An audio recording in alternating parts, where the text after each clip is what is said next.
শেহতীয়াভাৱে পঞ্চায়ত যিসকল প্ৰতিনিধি আছে সেই পঞ্চায়তৰ প্ৰতিনিধিসকলক লৈ মহিলা প্ৰতিনিধিসকলৰ স্বামী পঞ্চায়তলৈ আহিব নোৱাৰা এই বিষয়টো সন্দৰ্ভত ৰঞ্জিত দাসে মন্তব্য কৰিছিল। ইয়াৰ পাছত ৰঞ্জিত দাসে এবাৰ বিটিআৰ নিৰ্বাচনক লৈ মন্তব্য কৰিছে। বিজেপিয়ে কেনে ধৰণৰ ৰণনীতি প্ৰস্তুত কৰিছে বিটিআৰৰ বাবে সেই সন্দৰ্ভত মন্তব্য কৰিছে মন্ত্ৰী ৰঞ্জিত দাসে। আজি কিছুদিন আগতে মাননীয় ৰাজ্যিক সভাপতি বিজেপি ৰাজ্যিক সভাপতি দিলীপ ডাঙৰীয়াৰ সভাপতিত্বত আৰু মাননীয় মুখ্যমন্ত্ৰী ডক্টৰ হিমন্ত বিশ্ব শৰ্মা ডাঙৰীয়াৰ উপস্থিতিত আমাৰ এখন বিটিআৰ নিৰ্বাচন সন্দৰ্ভত এখন প্ৰণতা সভা অনুষ্ঠিত হৈছিলে আৰু সেই সভাত এটা সিদ্ধান্ত গ্ৰহণ কৰা হৈছিল যে ভাৰতীয় জনতা পাৰ্টীয়ে পূৰ্বৰ দৰে এইবাৰ অকলশৰে নিৰ্বাচনত অংশগ্ৰহণ কৰিব আৰু যিহেতু অকলশৰে নিৰ্বাচনত অংশগ্ৰহণ কৰাৰ কথা কোৱাৰ পিছত 40টা সমষ্টিত কোনকেইটা সমষ্টিতনো ভাৰতীয় জনতা পাৰ্টী নিৰ্বাচনত অংশগ্ৰহণ কৰিব তাৰ এক সৰ্জনীন তদন্ত কৰাৰ কাৰণে বা ছাৰ্ভে কৰাৰ কাৰণে আমাৰ 5গৰাকী মন্ত্ৰীক দায়িত্ব দিছিলে আৰু বাক্সা জিলাত এই 5টা সমষ্টিৰ কাৰণে মোক দায়িত্ব দিছে। ঠিক তেনেকুৱাকৈ অশোক সিংহল ডাঙৰীয়াক দায়িত্ব দিছে কোকৰাঝাৰ সমষ্টি, চিৰাঙত দায়িত্ব দিছে আমাৰ কৌশিক ৰয় মন্ত্ৰী, জয়ন্ত মল্ল বৰুৱাক দায়িত্ব দিছে আমাৰ চিৰাঙত আৰু তামোলপুৰ আৰু আমাৰ ওদালগুৰিত দায়িত্ব দিছে শ্ৰী হাজৰিকা ডাঙৰীয়া মন্ত্ৰী। আৰু সেইটোৰ আধাৰতে মই আজি ৰাতিপুৱা ভাগত এতিয়া মই মথনগুৰিত সভা কৰিম আৰু ইয়াতো সভা কৰিছোঁ।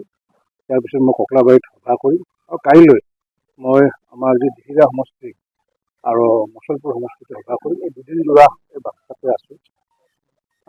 আমাৰ কাৰ্যকৰ্তাসকলৰ যিটো মনৰ যিটো তেওঁলোকৰ মান, তেওঁলোকে কৈছে কি ভাৰতীয় জনতা পাৰ্টীয়ে এইবাৰ অকল প্ৰতিদ্বন্দ্বিতা কৰাই নহয়, জিকাৰ মানসিকতা বা জিকাৰ এটা সংকল্প গ্ৰহণ কৰিছে আৰু এই কথাখিনি মই আগন্তুক দিনত আমাৰ যিখন কৰ্মকৰ্তা সমিতি সভা হ'ব তাত এই কথাখিনি উত্থাপন কৰি কিমান ভোট আছে আৰু ইতিমধ্যে আমি 22 তাৰিখৰ পৰা প্ৰতিটো বুথত আমি যদি বুথ শক্তিশালীকৰণ যাতে কৰিব পাৰোঁ তাৰ কাৰণে ইতিমধ্যে নিৰ্দেশনা প্ৰদান কৰিছোঁ।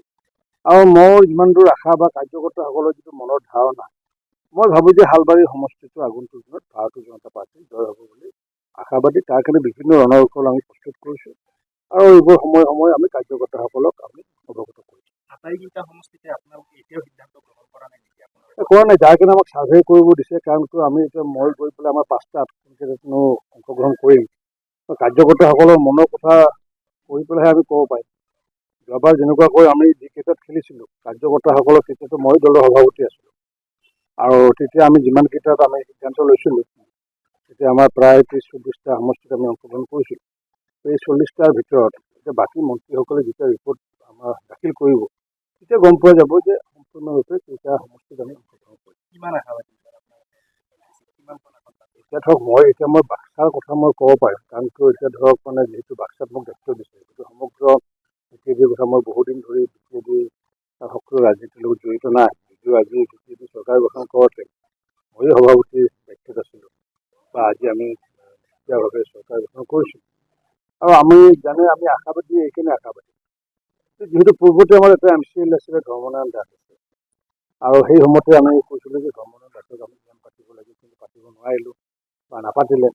আৰু তেতিয়া সংকল্প লৈছিলোঁ যে আমি আগন্তুক দিনত দল শক্তিশালী কৰিম, যাৰ ফলস্বৰূপে তেতিয়া 4খন জিলাৰ কাৰ্যকৰ্তাসকলে লাগি ভাগি দল শক্তিশালী কৰাৰ ফলস্বৰূপে 9গৰাকী নিৰ্বাচিত হৈছিলে আৰু 9গৰাকীৰ ভিতৰত আজি 5-6গৰাকী আজি CM হৈ আছে।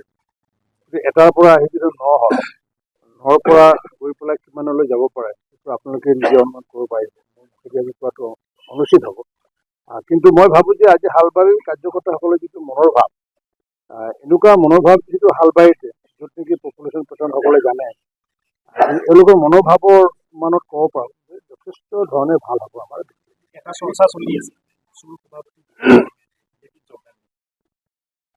আমি এতিয়া কোনে ক'ত যোগদান দিব এতিয়া চৰ্চাৰ কথা নাই। যেতিয়ালৈ কোনো ব্যক্তিয়ে মানুহৰ ৰাজ্যিক সভাপতি ডাঙৰীয়া আবেদন নজনায় তেতিয়ালৈকে বিষয়টো ক'ব নোৱাৰিম, কাৰণ মইতো সভাপতি ডাঙৰীয়া পোৱা নাই বা মুখ্যমন্ত্ৰী ডাঙৰীয়া পোৱা নাই।